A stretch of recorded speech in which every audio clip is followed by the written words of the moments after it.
It was a forgettable 2025 season for Colton Cowser, but we'll talk about how he can bounce back this year.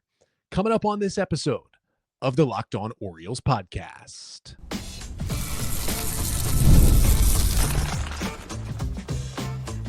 You are Locked On Orioles, your daily Baltimore Orioles podcast.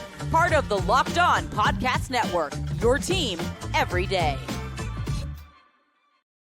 Hey there, Orioles fans. Today is Wednesday, January 21st, 2026, and welcome back into the Locked On Orioles podcast, part of the Locked On Podcast Network, your team every day. As always, I'm your host, Connor Newcomb. And coming up on today's episode, we're going to continue our Orioles player season review series from 2025 and talk through the disappointing year from Colton Cowser. We'll chat about the multiple major injuries he sustained that kept him off the field, why he was so bad when he was actually on the field, and what he needs to do differently taking over an even bigger role on this team in 2026. We'll get to all that here in a moment, but first, I want to thank you for making Locked On Orioles your first listen of the day and helping us to make Locked On now the #1 sports podcast network.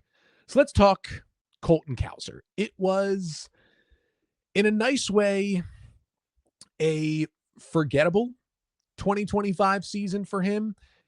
In a mean way, it could be seen as a pretty serious setback to his career. But we will do his 2025 season review, of course, as we always do. We talk about what went right in his season, what went wrong in his season, and then we will get to his biggest storylines heading into 2026. So for Cowser, let's start with what went right. And I will say, at the very least, he was able to take some serious reps defensively as the Orioles center fielder in 2025. Now, Cowser had played a bunch of center fielder in the minors. He was drafted as a center fielder out of Sam Houston State, but there was always the question that we knew he was a good defender, but could he be a good defender in center? Because when he was first called up, he was mostly a left fielder, and he was great. Like, he came in second and probably should have won the American League Gold Glove in left field in 2024.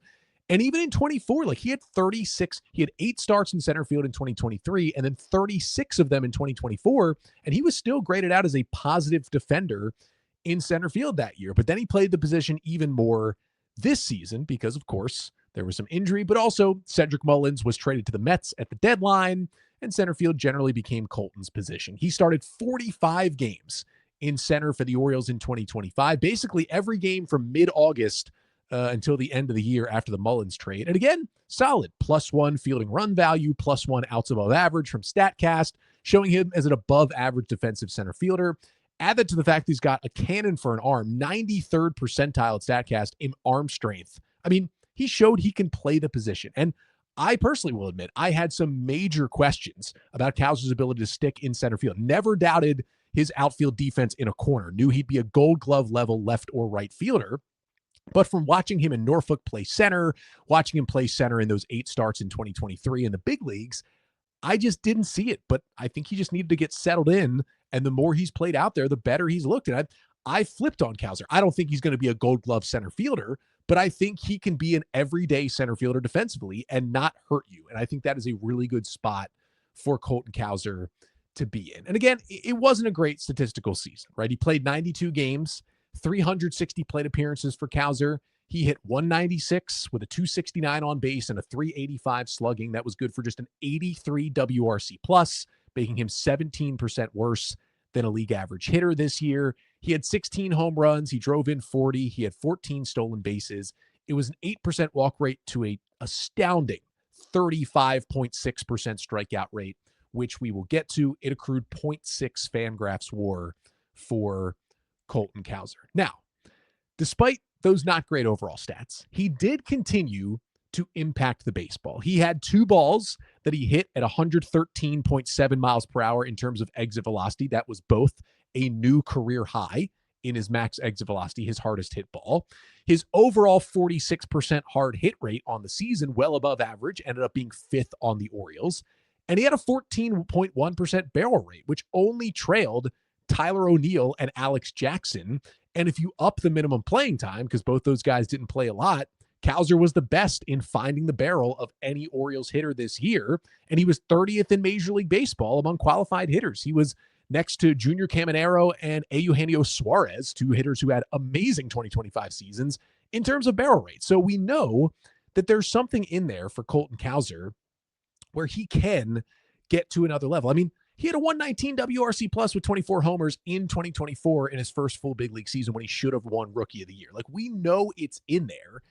It was just a big time down season. And the power he shows, it continues to come against fastballs. Like, he can show off that underlying data. He's got good bat speed, 73.6 miles an hour. That's equal to Juan Soto's bat speed. Like, it's all the tools of a prolific power hitter. And when he gets a fastball, he becomes a prolific power hitter. He slugged .542 against fastballs in 2024 and generally kept it up. It was a .521 slugging percentage against fastballs with a 94 mile per hour average exit velocity in 2025. Those are elite numbers, and especially against four-seam fastballs, .563 slugging. That led Orioles qualified hitters and was 32nd in Major League Baseball. Guys just hitting the ball for power against fastballs. And at the end of the day, a baseline ability to hit for power against fastballs is going to keep you in the big leagues. 12 of his 16 home runs came against fastballs. 22 of his 30 extra base hits came against fastballs. You get the pattern. That's how he was doing damage. And honestly, it got to the point, if it hadn't gotten here in 2024, it certainly got to this point in 2025 where you were like, if you are an opposing pitcher, why would you ever throw Colton Cowser a fastball? That's how I felt for most of this season. Like, he had maybe a little bit of a hole in his swing up and away against fastballs, but everything else, no matter where the pitcher threw a fastball, he would crush it if he was on it. Unfortunately, you can't say the case for any secondary pitches that he saw. And that's why it was like, why are you throwing Colton Cowser a fastball? When pitchers didn't throw him a fastball, the struggles came for Colton Cowser. That's what we get to up next. What went wrong in Cowser's 2025 season?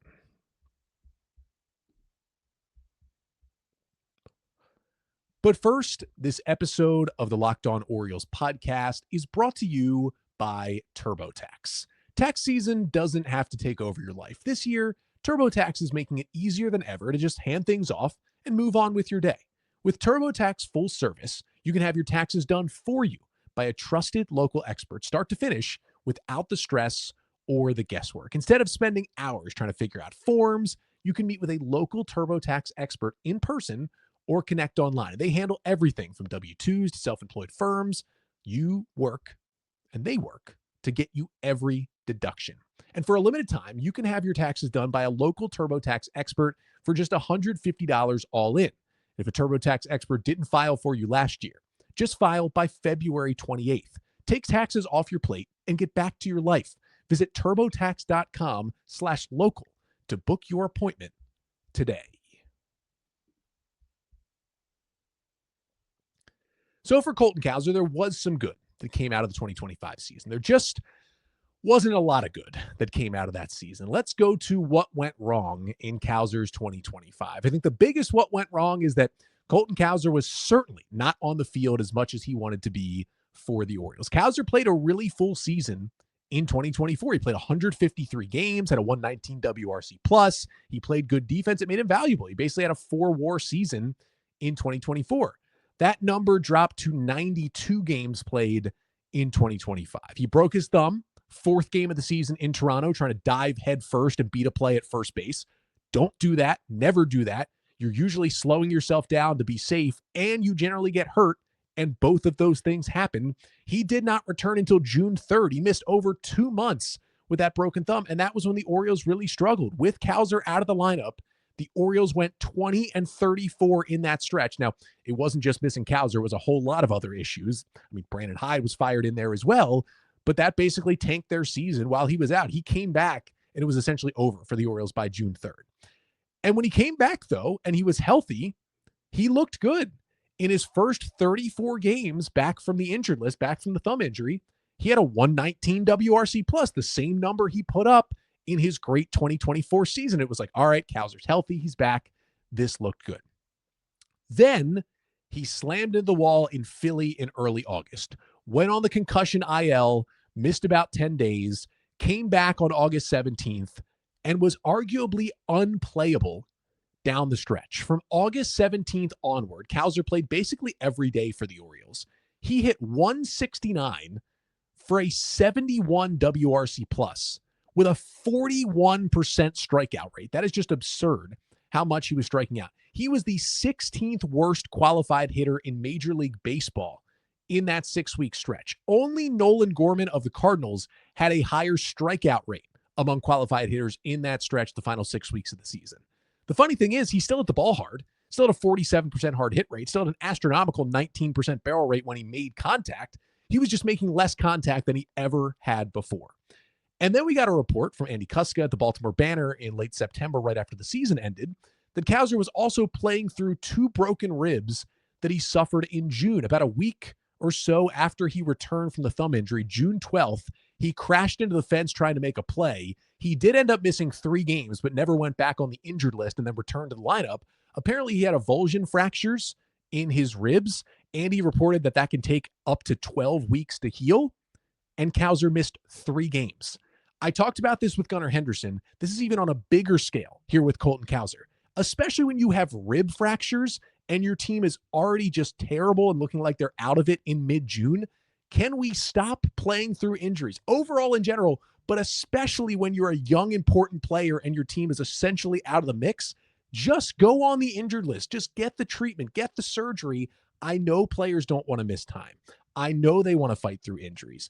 It is better for the now because you could be hurting your team actively when you're out there. And it is better for your future and your team's future to just get it fixed and get it treated. It's just a mindset that is, if guys think it's building them up for their careers to stay on the field and grit through it, it's tearing you down. It is tearing you down to play through this stuff. Quite simple. We saw it right here with Cowser. Now, he was still good for a stretch after those broken ribs, but you add in slamming in the concussion and the ribs still bothering him down the stretch. He was unplayable for the final 6 weeks of the season. And you can't argue it. He had a straight up bad year for the Orioles this year. And a lot of that also had to do with the fact that I mentioned he was great against fastballs. He could not hit anything that wasn't a fastball. Colton Cowser versus breaking balls in 2025. A 120 batting average, a 265 slugging, and a 48% swing and miss rate. That is horrendous. He hit 260 and slugged almost double that against breaking balls in 2024. Colton Cowser, especially against lefties, right? When lefties throwing him sliders and curveballs, he did not have a single extra base hit off a breaking ball from a left-handed pitcher all season. Now let's go to off-speed pitches. That is generally changeups and splitters. Cowser hit 167 against off-speed with a 216 slugging and a 45% swing and miss. Now, this followed the same struggles he had in 2024. It was a great year in 2024, except for whenever a righty threw him a changeup, Cowser would either ground out to first or swing and miss. He just couldn't do any damage on those pitches. But it continued. Cowser did not have a single extra base hit against a changeup all season. Only 2 MLB hitters swung and missed more at changeups than Cowser did in 2025. Again, as I said before, why would you throw Colton Cowser ever a fastball? Why would you ever do it? Just stick to the curves and the sliders and the changeups, and you will get him out essentially almost 90% of the time is what it looked like this year. Simply put, if you throw Colton Cowser a non-fastball, he's not a big league hitter. The thing that kept him a big league hitter is him feasting on fastballs. And he's a really good big league hitter when you throw him a fastball. When you don't, it's awful. Even the breaking balls that lefties should crush. Sliders from right-handed pitchers. Right-handed pitchers generally don't throw sliders to left-handed hitters because just the way they break into the hitter, it's easier to see them. Those pitches get crushed. Cowser crushed them. He hit 400 against them in 2024. In 2025, he hit 111 with a 40% whiff rate against sliders from righties. That tells me he's just not seeing the ball at all because those are the easiest pitches for a left-handed hitter to see. And the crazy thing is, he still has a good batter's eye. It's not about chasing outside the strike zone. Cowser's chase rate is it's under 24%. He's in the 73rd percentile in baseball. It's a really good batter's eye. It's a really low chase rate outside the zone. I mean, if we were talking about some crazy free swinger who swings at everything, that would be one thing, but that is not Colton Cowser. He has pretty good plate discipline. It's what made him a high draft pick, number 5 overall, and what got him to the big leagues. His walk rate did fall from about 9.3 to 7.5% this year, but that's still a number that's above league average. And I think he'll be closer to that 9 or 10% throughout his career. The issue was he was swinging at strikes, taking balls. He was just swinging and missing at the strikes. And that is even more concerning. Some guys strike out a lot because they swing at terrible pitches outside the zone. Cowser struck out a lot because he missed pitches in the zone. It's like, where do you go from there if you can't hit a ball in the strike zone? His 32.2% swing and miss rate inside the strike zone was the 8th worst. Excuse me. That's the 32% whiff rate overall. That was 8th worst in Major League Baseball, minimum 350 plate appearances. He had a 20.8% in-zone rate. That means over a fifth of the pitches he saw in the strike zone that he swung and missed at. That was 14th worst in the big leagues. That's not good. That led to a 35.6% strikeout rate. If you just line up the players who had a minimum of 350 plate appearances this year, essentially guys who played at least half the season as a regular, that was the highest strikeout rate among major league hitters, 35.6%. You can't be having the worst strikeout rate in Major League Baseball. It's not going to lead to success. And it certainly didn't for Cowser. And it's not saying he can't have success with a high strikeout rate. He was at a 31% K rate in 2024, but he was 20% better than league average as a hitter and should have won Rookie of the Year. But his strikeout rate jumped by 5% last year, and that made him so much worse because 30% is doable. You get up to 35%, and you just can't be productive like that. Now, the question is, okay, he has good plate discipline. He's whiffing in the zone. Is he even swinging at the correct pitches in the strike zone? We know he has the batter's eye to identify what pitches are good to swing at, but is he making the most of that when the pitches are already in the zone? Is he identifying parts of the strike zone he can't hit and laying off those pitches as well? We know he's getting fewer fastballs because pitchers know they shouldn't throw it to him. He got 52% fastballs 2 years ago. He got 47% fastballs last year. We also know he's swinging less in the zone and he's swinging less overall. But here's the thing that hurt him. And we talked about this with Adley Rutschman as well. He kind of had a similar problem this year. And this was something that kind of invaded the entire Orioles offense and led to a lot of their struggles in 2025. When you get a juicy pitch down the middle, you just have to swing. That is what the entire Orioles offensive mission from top to bottom in their system is about. We're going to lay off balls, and when we get pitches in the middle of the plate, we are going to attack them. It doesn't matter the count. We are going to drive them, hit them hard, doubles, homers, extra base hits.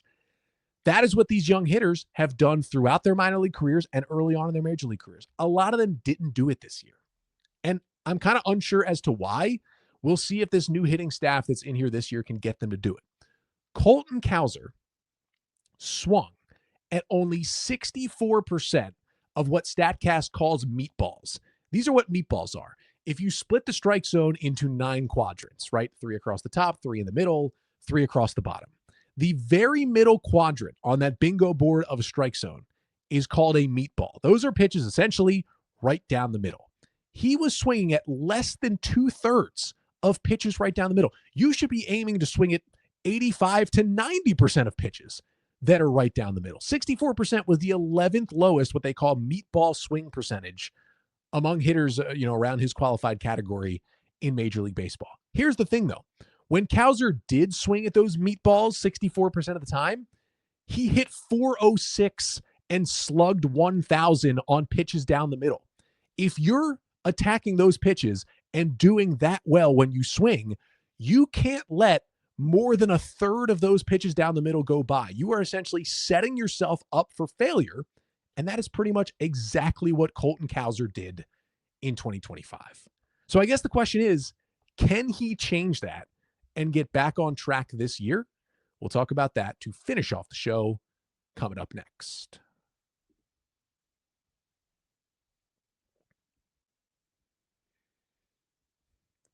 So it was quite a bad year for Colton Cowser in 2025. Now we get to kind of his biggest questions and biggest storylines for 2026. And the first big question is he the Orioles' everyday center fielder? We talked about this a little bit back on Monday's episode when we went through kind of where the Orioles are in FanGraphs depth chart projections at every position. And the Orioles are 13th right now in center field because I think there's still a question of A, can Cowser bounce back offensively from last year? But B, is he a true defensive center fielder, right? Cedric Mullins is now a Tampa Bay Ray, signed a 1-year deal there. And your backup center fielder on the roster is Leody Taveras. The Orioles signed to a 1-year, $2 million deal like in the second day of the offseason way back in November. And we know that Taveras was signed to be your fifth outfielder, defensive replacement, pinch runner, maybe start every once in a while. But he is signed to be a backup and a guy who is a good defensive center fielder to be on this roster. Your other outfielders right now are Taylor Ward, Tyler O'Neill, and Dylan Beavers. All those guys have some questions in the corners defensively. You don't want any of those guys playing even an inning in center field. At this point, you want those innings going to Cowser, Taveras, and then maybe Enrique Bradfield Jr. at some point. But Cowser, as I mentioned, was solid defensively in center field. He was a plus defender out there. Is he good enough, though, to make up for the outfielders around him? There could be a time where Taylor Ward's in left and Tyler O'Neill's in right around Colton Cowser. You got to cover some ground and some range to do that in center field. So I guess the question with Cowser is like, are the Orioles in the market for a Brenton Doyle type to mix things up out there? Maybe, but right now, Colton Cowser is pretty much the everyday guy in center field. You could sit him a couple of times against lefties and play Leody Taveras out there because he is a switch hitter, but you don't want to do that too much. I think you're trying to give 150-plus games again to Colton Cowser like he saw in 2024, just this time over in center field. So in the same vein, will he be platooned against lefties? I don't think so unless they add another right-handed hitting center field type outfielder. Like Cowser was actually pretty evenly bad in terms of his splits last year. He was bad against lefties. He was also bad against righties. There wasn't like a huge drop-off. Now there was in 2024. You could take into account some of that being first time really seeing major league level lefties. In 2024, he had an 88 WRC plus against lefties. He had a 129 against righties. But honestly, for a left-handed hitter who's going to see less left-handed pitchers, if you can maintain an 88 WRC plus against lefties, if you're going to be good against righties, you are still playable against both-handed pitchers. That's not something where you absolutely have to platoon him. Like, that's not the really bad against lefties level we saw of like Cedric Mullins a couple of years ago. 88's probably fine to play out there. You just kind of hit him lower in the lineup against lefties and keep him out there. And that seems to be the plan at this point, where he'll get a day off against a lefty every once in a while in favor of Taveras. But otherwise, Cowser, you look at the roster right now, he is the true everyday center fielder on this team. So if he's going to do that, can he actually do that? And can he stay healthy? It was a very bad 2025 season, but you could argue Colton Cowser was truly healthy for less than 10 games. First 3 games of the year, then the 4th game he breaks his thumb, and then the week of games between coming back from the thumb injury and slamming into the wall and breaking the ribs in mid-June. It's like 10 games maximum that we saw a fully healthy Colton Cowser on the field. Otherwise, he was on the injured list or he was playing hurt in some way. If you look at the player in 2024, he was when he was healthy. He had some similar flaws, but he was a good defender. He hit well, and he had a 4-WAR season, was a big part of the Orioles getting back to the postseason. He made it work into a really, really good campaign. If Colton Cowser is going to be a 4-WAR player again this year, that is going to be gigantic for what the Orioles want to do. So just can he keep the flaws in check? It's not about eliminating the flaws. Colton Cowser is always going to swing and miss. Okay, it's just going to happen. He's probably always going to have a problem against changeups from righties, but he also has a lot of skills he can take advantage of.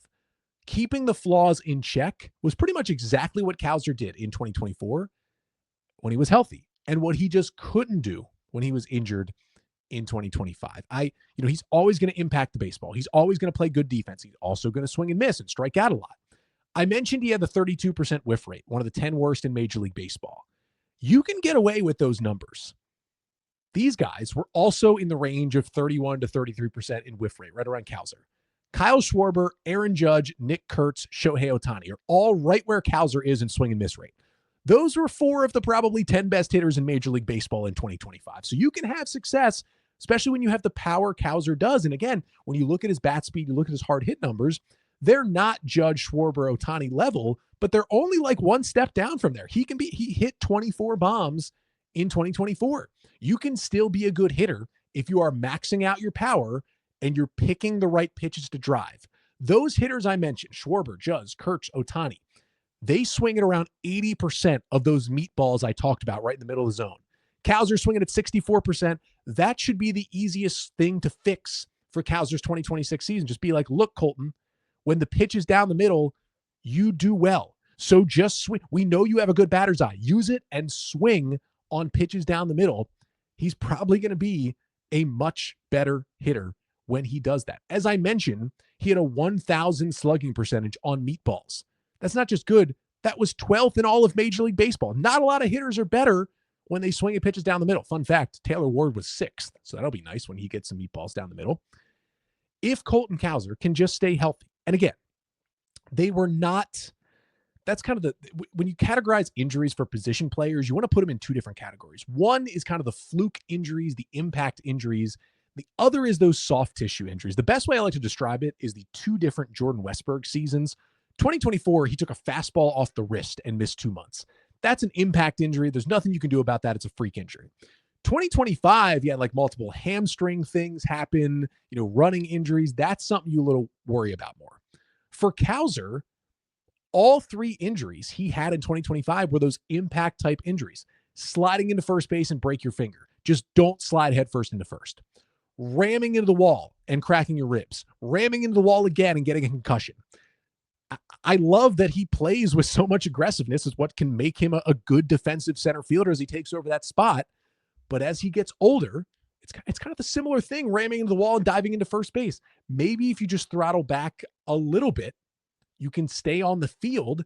And he's not having those soft tissue type injuries. It's more of the impact injuries that you can work to bring down if you just throttle back. I'm not saying play scared, just throttle it back a little bit, be a little bit smarter when you're out there, and you can stay on the field for 150 games. And if you do, I think Cowser is going to be closer to what we saw in 2024. There are flaws, and there are always going to be flaws. Like, I don't really think Colton Cowser is ever going to be an all-star center fielder out there. I don't know if he's the center fielder for the next 10 years. I think, there's a better chance Bradfield has that job a couple of years down the road.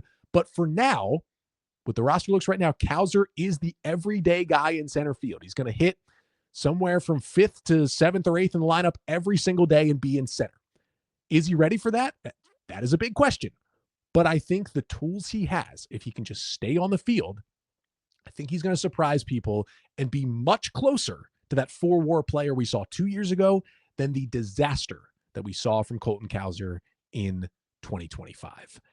That'll do it for today's episode. Thank you so much for tuning in. Full disclosure, I did record this episode here on Sunday afternoon. Again, it's not posting till Wednesday, so if anything big Orioles news-wise happened in between those days, it'll probably be another episode that you can catch up on. Let me know here in the comments. Make sure to like, comment, and subscribe to the Locked On Orioles YouTube channel. Let me know your thoughts on Colton Cowser, his struggles last year, and what you think he can do for this Orioles team. And do you trust him to be the Orioles' everyday center fielder in 2026? Also, if you're an audio listener, make sure to subscribe to the show, follow the show. If you leave a 5-star rating and a review, that really, really helps out the pod. And if you have any Orioles thoughts, you want to mailbag questions, whatever it may be, you can always email me, lockedonorioles@gmail.com. We've also got the Everydayer Club. Before you go, if you're someone who never misses an episode, the Everydayer Club is built for you. You can get Locked On Orioles ad-free, members-only Discord access, and more. Just head to this link. It is lockedonorioles.supercast.com. The link is in the show notes as well to join the Everydayer